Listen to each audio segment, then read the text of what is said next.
എല്ലാവർക്കും നമസ്കാരം. കർമ്മഫലങ്ങളെക്കുറിച്ചാണ് ഇന്ന് നമ്മൾ നോക്കാൻ പോകുന്നത്. ഞാൻ അറിഞ്ഞുകൊണ്ട് ആർക്കും ഒരു ദ്രോഹവും ചെയ്തിട്ടില്ല. പക്ഷേ എന്തുകൊണ്ടാണ് എനിക്ക് ഇത്രയും കഷ്ടപ്പാടുകൾ അനുഭവിക്കേണ്ടി വരുന്നത്? ഇത് ജാതകം നോക്കാൻ വരുന്ന പലരും ചോദിക്കുന്ന ഒരു ചോദ്യമാണ്. നമ്മുടെ പൂർവികർ പറയുന്നത് നമ്മൾ മുൻ ജന്മത്തിൽ ചെയ്ത പ്രവൃത്തികളുടെ കർമ്മഫലങ്ങളെയാണ് ഈ ജന്മത്തിൽ അനുഭവിക്കേണ്ടി വരുന്നത് എന്നാണ്. ജ്യോതിഷപരമായി നോക്കുമ്പോൾ ഓരോ ഗ്രഹങ്ങളുടെയും കാരക രീതിയിലായിരിക്കും ഓരോ നാളുകാരും കർമ്മഫലങ്ങളെ അനുഭവിക്കേണ്ടി വരുന്നത്. അശ്വതി നാളിൽ ജനിച്ചവരുടെ കർമ്മഫലങ്ങളെക്കുറിച്ചും അശ്വതി നാളുകാർക്ക് നന്മയും തിന്മയും ചെയ്യുന്ന നാളുകൾ ഏതൊക്കെയാണ് എന്നും ദോഷഫലങ്ങൾ അനുഭവിക്കുന്നവർ ചെയ്യേണ്ട പരിഹാരങ്ങളെക്കുറിച്ചുമാണ് ഇന്നത്തെ വീഡിയോയിൽ നമ്മൾ നോക്കാൻ പോകുന്നത്. ഒരു വീഡിയോയിലേക്ക് കടക്കാം.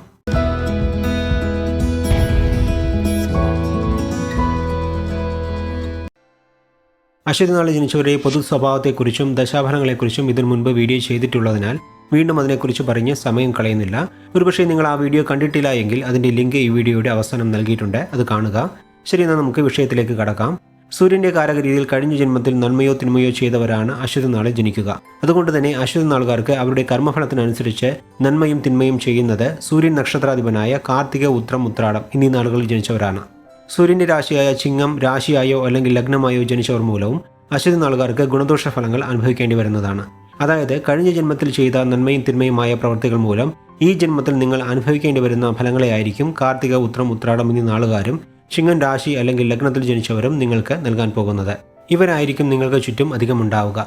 ചിലപ്പോൾ അവർ നിങ്ങളുടെ കുടുംബാംഗങ്ങളോ അല്ലെങ്കിൽ സുഹൃത്തുക്കളോ കൂടെ ജോലി ചെയ്യുന്നവരോ ആകാം. ഇവരിൽ ചിലർ നിങ്ങളെ സങ്കടപ്പെടുത്തുന്ന കാര്യങ്ങൾ ചെയ്യുന്നവരായിരിക്കും. ചിലർ ജീവിതത്തിൽ നിങ്ങൾ കഷ്ടപ്പെടുന്ന സമയത്ത് ഉപകാരം ചെയ്യുന്നവരുമായിരിക്കും. അതുകൊണ്ട് തന്നെ ഇവരെ പൂർണ്ണമായി അവഗണിക്കാൻ നിങ്ങൾക്ക് സാധിക്കുകയില്ല. ഇവർ മൂലം നന്മയാണോ തിന്മയാണോ കൂടുതലായി അനുഭവിക്കേണ്ടി വരിക എന്നത് ജാതകത്തിൽ 5, 9 ഭാവങ്ങളെയും സൂര്യൻ്റെ സ്ഥിതിയെയും പരിശോധിച്ചാൽ മനസ്സിലാക്കാൻ സാധിക്കും.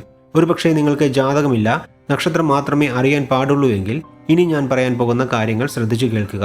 അശ്വതി നാളിൽ ജനിച്ച ഒരു വ്യക്തിക്ക് ചെറുപ്പത്തിൽ തന്നെ പിതാവിനെ നഷ്ടപ്പെടുക, അല്ലെങ്കിൽ ജോലി സംബന്ധമായി വിദേശത്ത് പോയതിനാൽ ചെറുപ്പം മുതലേ പിതാവിനെ പിരിഞ്ഞിരിക്കേണ്ടി വരിക, അതുമല്ലെങ്കിൽ അച്ഛനും മകനും തമ്മിൽ എപ്പോഴും വഴക്കുണ്ടായിക്കൊണ്ടിരിക്കുക, പിതാവിൻ്റെ സ്വത്തുക്കൾ സംബന്ധമായി തർക്കങ്ങളും കേസുകളും ഉണ്ടാവുക, സർക്കാരിൽ നിന്ന് എന്തെങ്കിലും ആനുകൂല്യത്തിന് അപേക്ഷിക്കുമ്പോൾ അത് നിങ്ങൾക്ക് ലഭിക്കാതെ വരിക, അല്ലെങ്കിൽ അതിനുവേണ്ടി കുറേ പ്രാവശ്യം അലയേണ്ട അവസ്ഥ ഉണ്ടാവുക, എത്ര ശ്രമിച്ചിട്ടും സർക്കാർ ജോലി ലഭിക്കാതിരിക്കുക, ഒരുപക്ഷെ ലഭിച്ചാൽ തന്നെ നിങ്ങളുടെ യോഗ്യതയ്ക്ക് താഴെയുള്ള ജോലി ലഭിക്കുക, മേലുദ്യോഗസ്ഥരാൽ നിരന്തരം അപമാനിക്കപ്പെടുക, രാഷ്ട്രീയക്കാർ മൂലമും പ്രശ്നങ്ങൾ ഉണ്ടാവുക.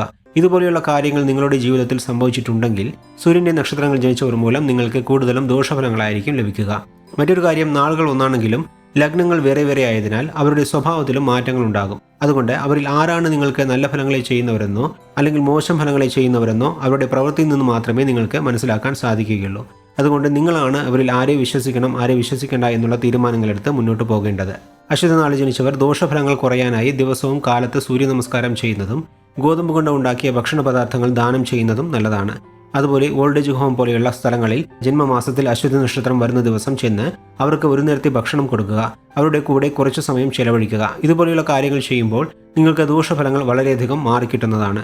അതുപോലെ ഞായറാഴ്ച ദിവസം ശിവന്റെ അമ്പലത്തിൽ പോയി അർച്ചന ചെയ്യുന്നതും നല്ലതാണ് എന്ന് പറഞ്ഞുകൊണ്ട് അശ്വതി നാളിൽ ജനിച്ചവരുടെ കർമ്മഫലങ്ങളെക്കുറിച്ചുള്ള ഈ വീഡിയോ ഇവിടെ നിർത്തുന്നു. അടുത്ത വീഡിയോയിൽ കാണുന്നതുവരെ എല്ലാവർക്കും നന്ദി, നമസ്കാരം.